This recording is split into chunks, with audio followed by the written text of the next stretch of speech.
Hello, this is Sally Annero from Taylor Wessing. Welcome to our webinar today, which is the last of our webinars in 2014.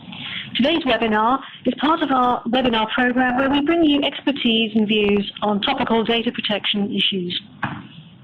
Our regular attendees will be very familiar with previous topics that we have hosted webinars for over the last few years. And these have included issues such as mobile apps, data transfers, wearable privacy, data security, and dealing with breach incidents. Recordings of those webinars are available if you've missed them and still wish to engage on those topics. Today's webinar is looking at the Surveillance Camera Code of Practice and the role of the Surveillance Camera Commissioner.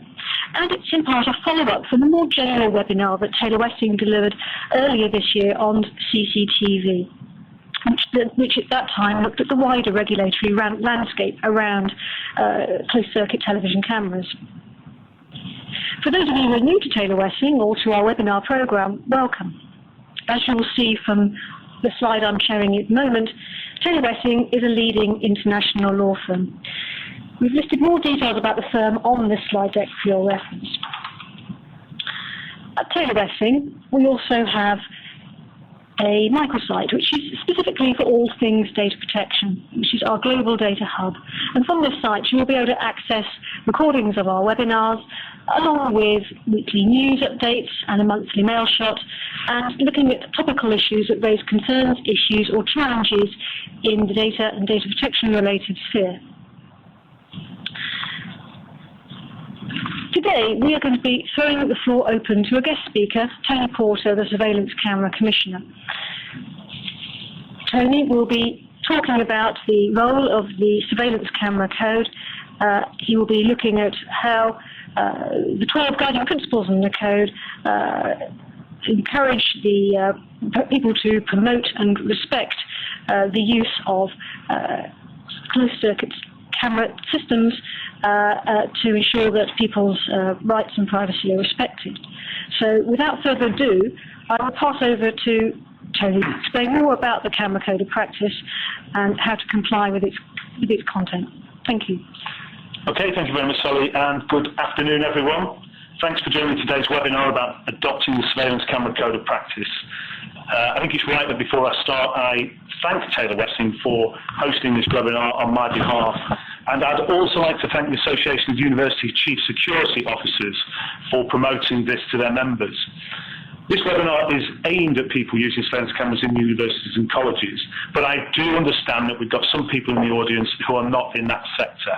Don't worry, and please don't log off, because most of what I will cover in this webinar will be relevant regardless of the sector that you work in, and it would be easy for you to transfer the benefits I outline to your own particular sector. I'm going to speak for around 25 minutes, and then I intend to answer any questions you send in at the end. But you can submit them at any time and any point of the webinar. There will also be some interactive polls taking place throughout the presentation, so please pay attention.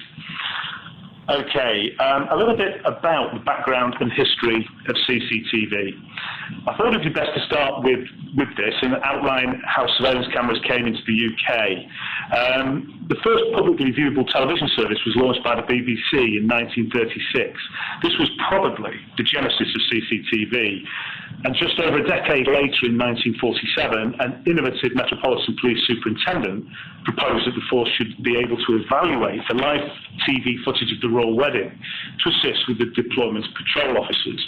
Perhaps, unfortunately, his entrepreneurship wasn't matched by that of his senior officers, and it was refused on cost grounds. But you can start to see the imagination building behind utilising CCTV. 10 years later, in the late 50s, police forces began to use CCTV to assist in the one-man operation of traffic lights. And by 1960, the Met had erected 2 pan-tilt zoom cameras in Trafalgar Square. And by the end of the 1960s, 14 different forces were utilising CCTV. That's a whopping 67 cameras nationally. Somewhat pales into its significance, I think you'll agree. But it was during the 60s, with the advent of video recorders, that the use of CCTV spread to the retail sector to help deter and apprehend shoplifters. Now, we all know that during the next 2 decades, CCTV became a fairly routine feature in security, for the resale sector, and there was limited flow in other areas. And for the police, its use remained limited and focused on marginal groups, such as football hooligans and political demonstrators. Now, CCTV could possibly have continued to amble along in this way in the UK if it weren't for one iconic event that changed everything in 1993, and that was the abduction and murder of Jamie Bulger. Now, I'm sure you'll recall the grainy images of Jamie being led away from a Merseyside shopping centre by his two 10-year-old killers. These images were replayed night after night on television and becoming more and more iconic. And whilst they didn't prevent the horrific crime, the images led to the belief that those who carried it out would be caught. And that was, in fact, the case. Now, this single incident did lead to huge funding of public space surveillance camera systems by central and local government, business, and indeed Europe. And between 95 and 98, it's estimated that 85 million funding was secured for 580 schemes. This was effectively the start of the criminal justice CCTV arms race. In 1999, a further 153 million was set aside to support the expansion of CCTV in England and Wales, leading to another 339 schemes being awarded funding. And by the end of 98, the value of UK CCTV market was 361 million annually, having risen from around 100 million in 1991. CCTV was part of the British psyche, hotwired into day-to-day life of citizens in the UK. And today it still very much is, and depending on which estimates you look at, there are between 2 and 6 million cameras in the UK.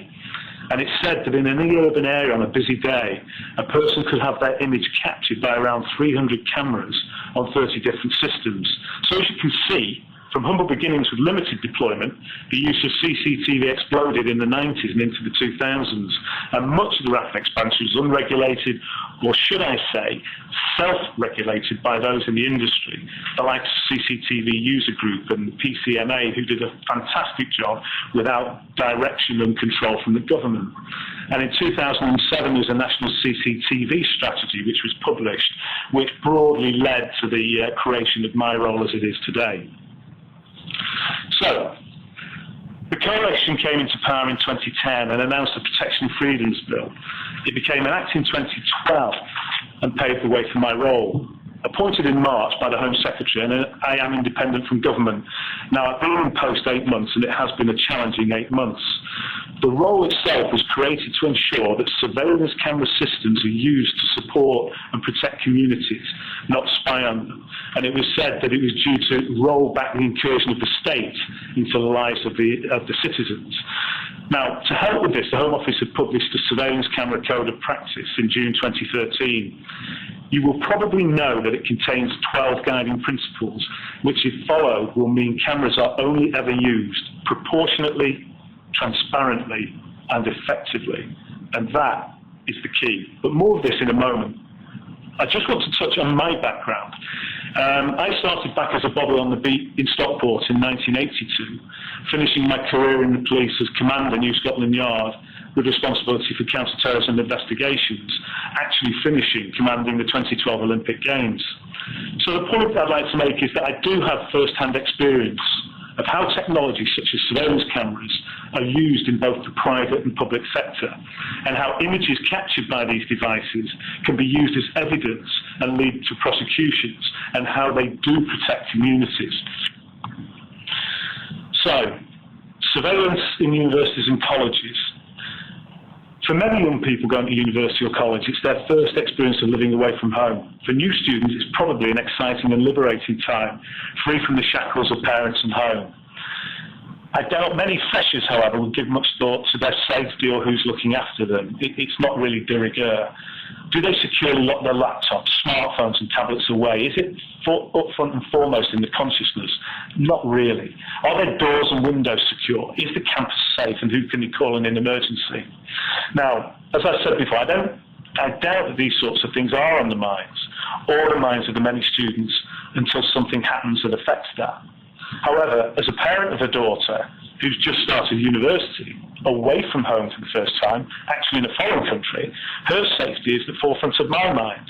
And I bet it is for the hundreds of thousands of other parents whose children are out of sight for the first time. Perhaps even more for the parents of overseas students. They want to know campuses are secure, safe from potential threat. Could a perceived safer university or college see a greater influx of overseas students, which may correlate to more funding? So, a well thought out and designed CCTV system can be an excellent weapon in the armour of a university to show that the students' safety is of real importance to them. Those not from universities, whether it's residential social landlords, whether it's commercial retail, you can easily see the transferability of those benefits, as can the universities, putting yourself up with the best in terms of security. And perhaps in Terrorism Awareness Week, it's perhaps a very salient comment. But at the same time, there are privacy issues to consider, with high-profile media stories such as Snowden, concerns about surveillance technologies. It is never out of the papers. So while CCTV can be the silent guardian that protects our campuses, it can't be at the price of the person's right to privacy. So I'm going to talk a little bit about the Code of Practice, published by the Home Office last year. Relevant authorities, now they are the police and crime commissioners, local authorities and non-regular police forces, must pay due regard to the code. For everyone else, adoption is voluntary. For universities and college, adoption is voluntary. I actually have a question. I will relay this now. Is the code binding? The answer to that is no.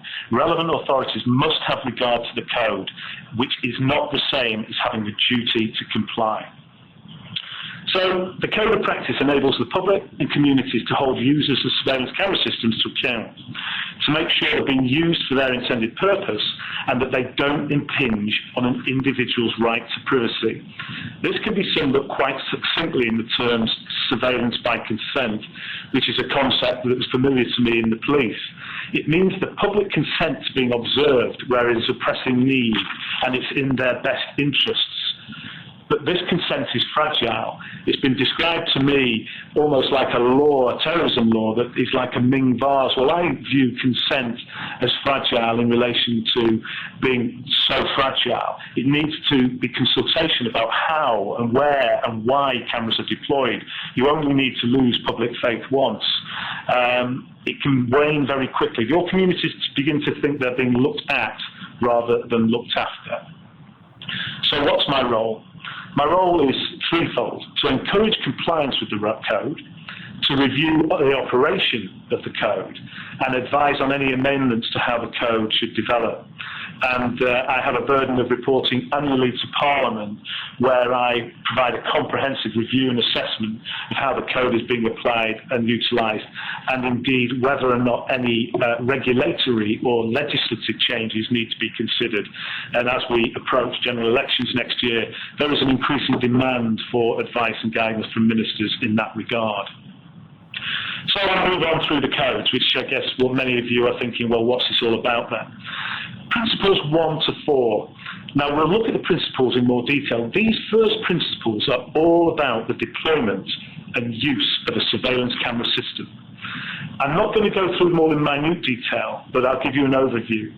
For a complete picture, please read the code, which I'm sure you'll already have done. Principle 1 to 4 cover how you deploy and use cameras. Here we want you to really think about the purpose behind a camera or entire system. Why are you installing a camera? What is the pressing need? It could be to prevent antisocial behaviour, protect property, keep your staff safe, or all of these. Carrying out an operational requirement will help you in identifying if a camera is the only solution to meeting your needs. So, I guess, for example, if there's been a spate of criminal activity in a dark, poorly lit alleyway, is the way to curb it by installing a camera or improving lighting in the area? A complete operational requirement will help you set out the rationale for a camera or camera system and might be helpful if its use is challenged.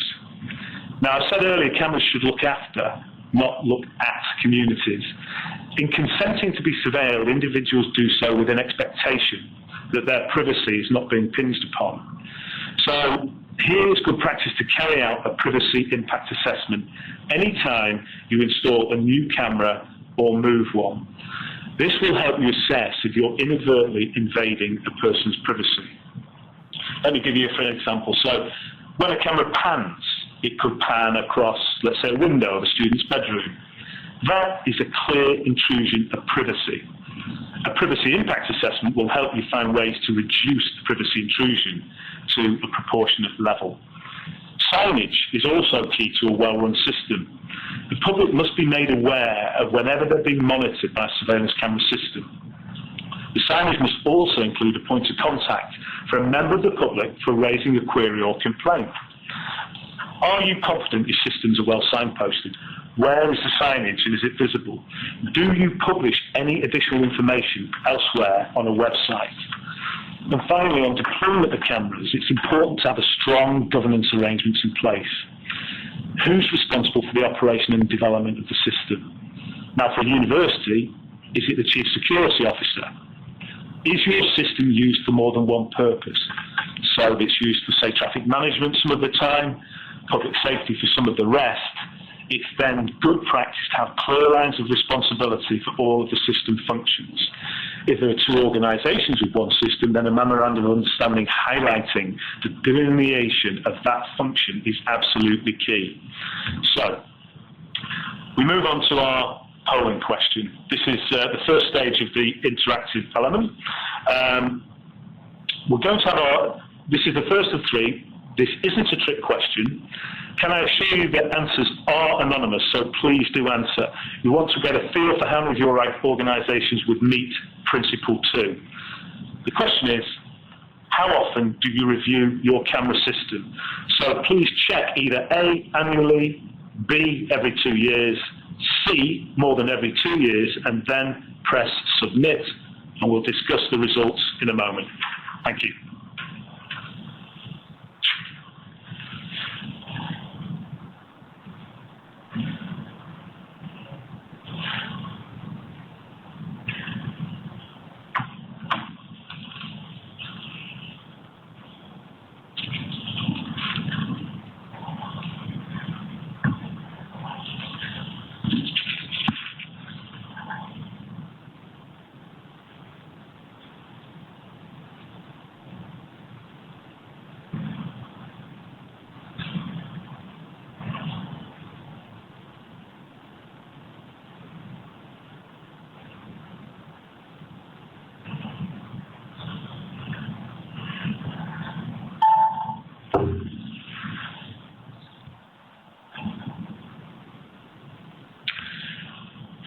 Okay, I think we've got some answers in. I'm not sure if you can see them, so I'll read them out. Annually, 65%, every 2 years, 3%, and more than every 2 years, 32%. Okay, so I think that's a bit of a mixed bag, a curious egg. The ideal position is to review your systems annually. Those who fall outside of that, you may consider some serious opportunities that present themselves to you. I've just visited a local authority that have done a comprehensive annual review against the 12 guiding principles, and as a result of that review, they have recalibrated their systems and brought in cost savings in the tune of 250,000. Things change, the requirements change, so I think for at least 35% of the group, there are key opportunities, business benefits that you can bring into play into your respective organisation. Okay, thank you very much for that. I'll move on. Going to now talk about Principles 5 to 12. Pretty much look like good governance arrangements. It's a good practice to have rules, policies and procedures in place regarding the operation of your system. It's useful to have these written down somewhere and available for the staff to refer. They should form part of an induction on any new member of staff. The public could also be made aware of your policies to give them reassurance that cameras are being used appropriately. Transparency, that's absolute key. Now, I've talked about principles relating to the installation and governance of the system. I'll look at some principles that cover image capture and retention. Some of this falls into the domain of the Information Commissioner, who I have a memorandum of understanding with. They also have just updated their code of practice, so it follows what is in mine. It complements it, so if you follow one, you should, in theory, also be complying with the other. It goes without saying that you shouldn't store images on your system for longer than is necessary. There's no set retention period. It may vary from system to system. For CCTV, most of the systems I've seen automatically delete data after 31 days, unless it's been pulled out for use as evidence. For body-worn video, this could be different, and again, different for automatic number plate recognition. It is for you to satisfy yourself that your retention of data is proportionate and deleted when no longer needed. I'm now going to ask a number of challenging questions. Access and disclosure of images and data is also incredibly important. Who is able to access the images your system records? Does your system record an audit trail of who has reviewed or downloaded footage? And also, what is your policy for allowing access to data to law enforcement agencies or others? Actually, have you got one? Now, you may want to download a specific segment of footage for police investigation, but I'd ask the question, is it proportionate to download days of footage? Can you pixelate or mask out individuals to protect their privacy? Well, very much the technology is there, so the question has to be, why not, if a privacy impact assessment is conducted? Individuals can make a subject access request to view footage that they're in, perhaps following a road traffic incident. But the system operates with the discretion to refuse access to information, unless there's an overriding legal obligation. I just want to touch around standards which Principle 8 in my code relate to. Now, I'm determined to raise standards across the industry, and at the same time, I recognise that they're voluntary. But in adopting a standard, it raises you above the others in your sector.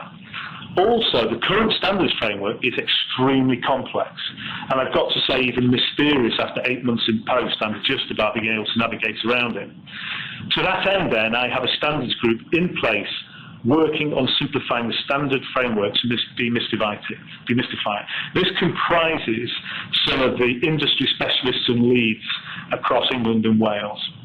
Now, I completely get that if you're looking for information on standards, it can be bewildering.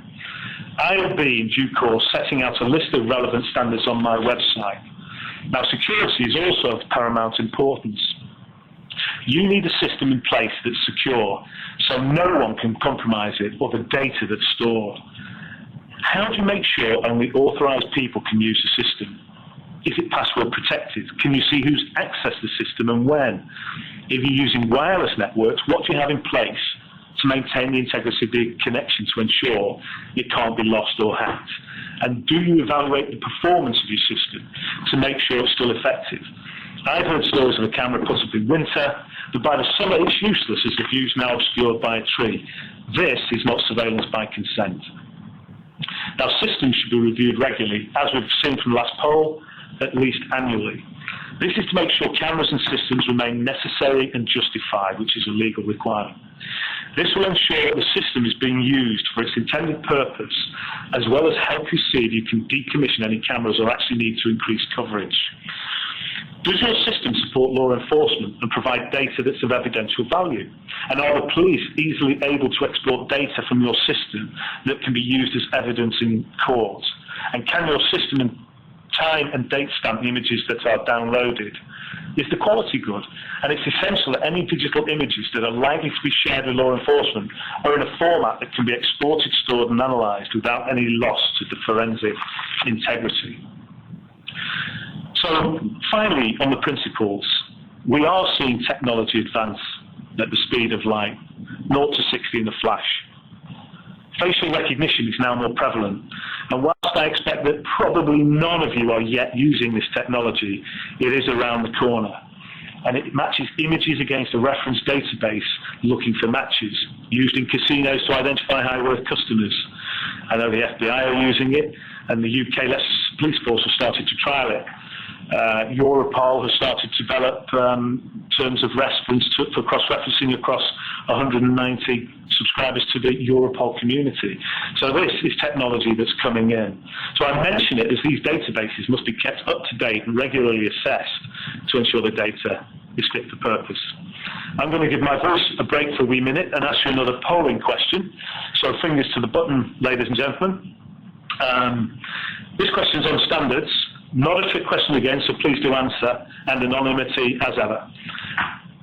Does your camera system meet any British, European or international standards?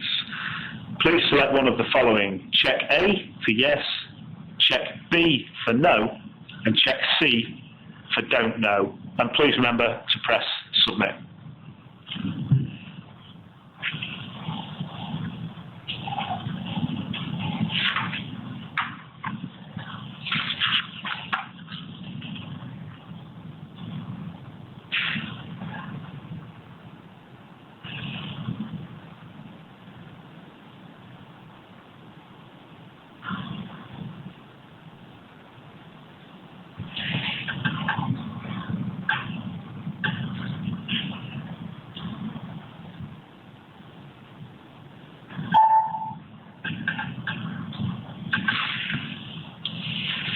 Okay, ladies and gentlemen, we've got some answers in. So, does your camera system meet any British, European, international standards? Yes, we have 43%, no, 3%, and don't know, 54%. Okay, well, thank you very much for that. It's a very broad question, so I expect the answers to be broad. Clearly, those that can answer yes probably are in a stronger position in terms of understanding the efficiency and effectiveness of their systems. Those who've been honest enough to answer no or don't know, it's a pretty clear indication that either A, there's standards out there that you should be adopting and your systems will be more transparent, efficient and effective, or B, the standards are so confusing to access and understand that the community that needs them is not clear where to go. And as the Surveillance Camera Commissioner, I am acutely aware of that observation, which is why I'm running the standards workshop with a view to develop a cradle to justice framework system so that hopefully if we were to do this webinar next year, we'd be able to touch more towards the 100% yes standard. So thank you very much for that. Moving on, why adopt the code? So I'll ask this question, why would you want to voluntarily adopt the code if you're not a relevant authority? You may be thinking to yourself, well, okay, there's quite a lot of things I need to comply with. But I think if you've got a good system in place, you'll probably be meeting most of the principles. I mentioned at the start of the webinar that security is now becoming a factor in deciding where a student will go to study, particularly from a parent's point of view, even more so if it's a student coming from the UK from overseas. It's also a factor where you go to shop or where you live for residential social landlords. So by adopting the code, it visibly enables you to show prospective students and their parents that you use CCTV in a transparent, proportionate and ethical way.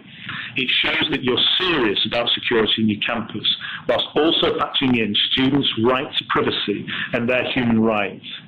It can help you to ensure that your systems are running effectively. Regular reviews will help you identify ineffective cameras or where you may need to deploy additional cameras. Cost savings and pound size come to mind. It will instill confidence in those being protected, that's being done proportionately, that any data captured is done securely and only viewed by designated operators. So adoption of the code will enable you to be transparent with the public about the use of cameras, and we encourage anyone adopting the code to publicise the fact.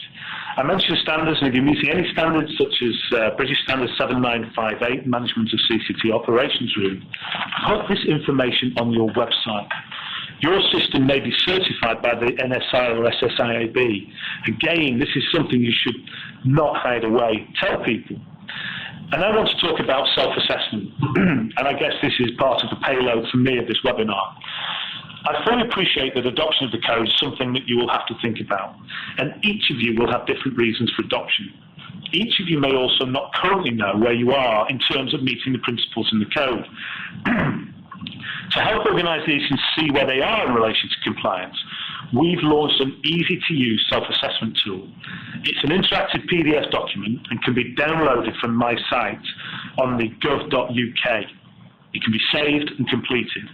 Now, this tool has been developed in partnership with certification bodies, the SSAIB and NSI, and tested thoroughly with CCTV managers and operators. As I just said, it will enable organisations to show how closely they comply with the principles in the code, as well as help them identify where they may need to make adjustments. It will help them draw up an action plan to set out what they need to do where they're falling short. I certainly don't expect or want it to be war and peace. There's a limit on how much text can be typed into the document for that very purpose. The tool could be a great way to have internal discussions about meeting the principles, but more than that, I want organisations to publish their self-assessment once completed. Publish it on your website. Why? Well, this will show that you're serious about being transparent and open. You're serious about privacy, that you're serious about using CCTV responsibly. I've just returned from European research studies where privacy is upmost and centre in the thoughts of Europe and potential moving forward of policies and possibly consideration by the Commission and next year new regulations. So privacy is key to my heart. The tool has been developed for you. You don't have to send it completed back to me. My team's too small, it wouldn't be able to cope. But we do welcome feedback on the tool. How was it to compete? Do you understand the questions and can we make it easier for you? So what's next? Please complete the self-assessment tool and publish it if that's something that you want to do.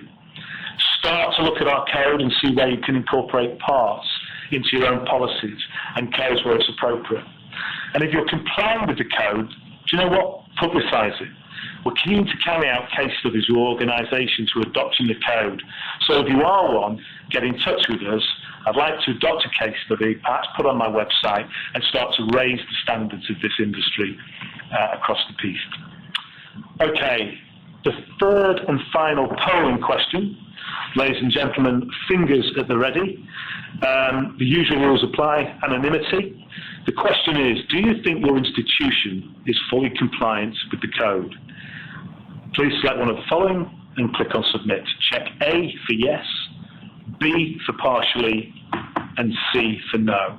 And please don't forget to press the submit button.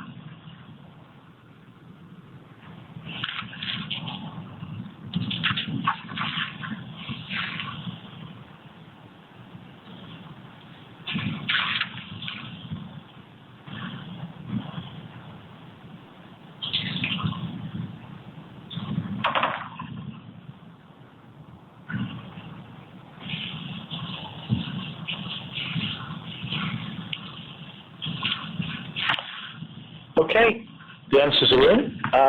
Do you think your institution is fully compliant?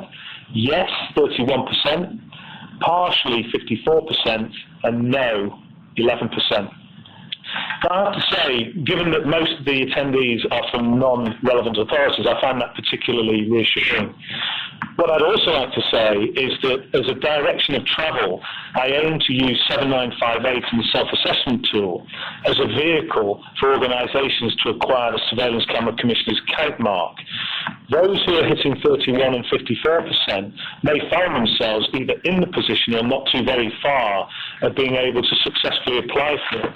Those who are partially succeeding, perhaps developing a 12-month action plan or 2-year action plan for greater compliance. So that's good news. Those who are sitting outside, I guess I would say that the benefits to companies and organisations are clear. It helps you to demonstrate the transparency that's so key, keep the public on side, make sure that you're data protection compliant, and actually you can show visible success as to how professional your organisation is. So ladies and gentlemen, thank you for the answers to the poll. I'm now going to go and answer some questions that have been coming through. The slide that's up in front of you is my email. Please feel free to contact the office. Please note the Twitter. We tweet quite regularly with issues in relation to CCTV and have a fairly dynamic engagement. Please make reference to that, and you can see my website there. So I've got some questions from delegates. Question, is signage sufficient? No, the current standard for signage, but the minimum we'd look for is signage that indicates surveillance cameras are in operation and where to go for more information. I suppose remembering that transparency, not just about advertising cameras in use, it's also about what you do with the data. You might also consider publicising your data management retention policies. So thank you very much for that question. I've also got a question here. Why do you and the ICO have two separate codes of practice? It's confusing. Now, I can see how it can be seen as confusing. I do work very closely with the Information Commissioner. We have a memorandum of understanding in place. Indeed, the recent release of the document in the picture, those that have had the opportunity to read it will see that the Surveillance Camera Code of Practice and Protection of Freedoms Act runs right the way through that document. And we will also see British standards now moving to subsume the 12 guiding principles, BS 7958, to be just one. I do, however, hold an aspiration to harmonise the two codes. But as I'm a new regulator on the block, I think there's conversations to be had to look for what the industry needs are and indeed what the different needs of the regulator. So I am alive to the issues that come out from this. Thank you very much for the question.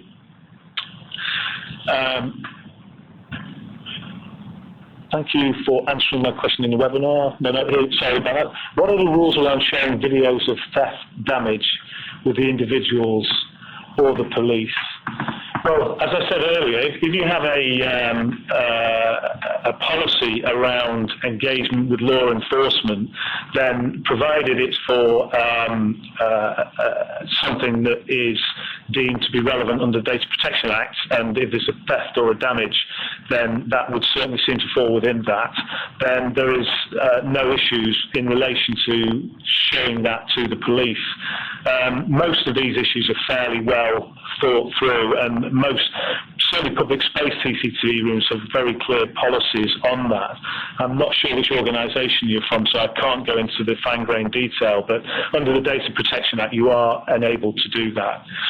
I've got another question here. You said only councils and police forces must pay due regard. What are you doing about other sectors? Thanks very much for that. It's right, only local authorities and the police must pay due regard, but the Act puts on me the burden of encouraging the voluntary sector to move forward. It also puts the burden on me to advise ministers as to whether this form of regulation, the encouragement review and advice, is sufficient to raise the standards. Well, we'll see. From self-assessment tool to certification to kite mark, I expect to see a tidal flow in the direction of elevated standards. But if we don't see that, then I would be looking towards the low-hanging fruit. Those organisations that has a mass of CCTV cameras that sit outside local authority, relevant authority, police, and start to look at how and why perhaps they should move towards the duty to have regard to the code. As you can see from today, we're engaged predominantly with the university sector and welcoming other sectors. I have on my radar from the non-voluntary side, from the voluntary side, residential social landlords, commercial retail, some education establishments, certainly across the piece transport sectors that fall outside of local authorities, but in my word, walk in the shoes of local authorities. So they receive a lot of funding from that area, but aren't in fact classed as local authorities. That actually causes me some concern, so I'll be having a look at that. And I've got another question here, just looking at the time, make sure that we're compliant with our time slot. Some of my guards and staff are using body-worn video. Does your code apply to body-worn video? Thank you for the question. Yes, it does. Body-worn video, automatic number plate recognition, automatic facial recognition, drones, surveillance cameras, all falls within my code. I'm not clear from the organisation who you are, but if you're a relevant authority, it falls within, and you have a duty to have regard to the code. This area causes me some concern. I'm seeing the explosion of its use amongst various sectors, whether they're environmental officers, housing officers, librarians, I've heard, fire staff, and the opportunity and capacity for breaching an individual's privacy seem to me somewhat enhanced by the use of body-worn video. I've paid very close focus to the police in the early days of their pilots and visited some metropolitan forces. But there is, I think, a much larger piece of work in terms of addressing the sectors that fall outside of the relevant authority. But I intend to develop the self-assessment tool for those organisations as well, and they're very much on my radar, so thank you very much for that. I'll just see if there are any other questions here. So the main complaints we receive are about using CCTV for the possible monitoring of staff performance and car parking enforcement. Any views? Yes, I do. I have a lot of views. Let's just take monitoring staff performance, and let me be specific, I guess. There was a lot of reports about use in education, where teachers weren't sure what the cameras were there for. Was it there to monitor their performance, or was it there to monitor the behaviour of the children or young adults in the class?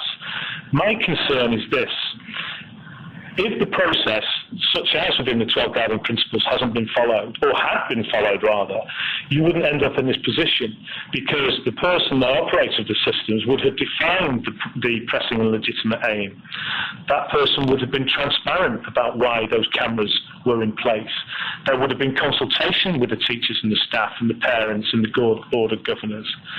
And there would have been a privacy impact assessment. So I'm very clear that this type of process needs to be properly managed. It needs to be managed in a way that reflects the principles within the code. And this is one of the reasons why, as I've identified earlier, if it falls outside of a relevant authority, I think as Surveillance Camera Commissioner, I've got the right to pass comment and observations. Thank you very much for the question. And another question is, okay, are police officers permitted to attend a secure area, such as a CCTV control room, to review incidents in brief without submitting a DPA form to the owner beforehand?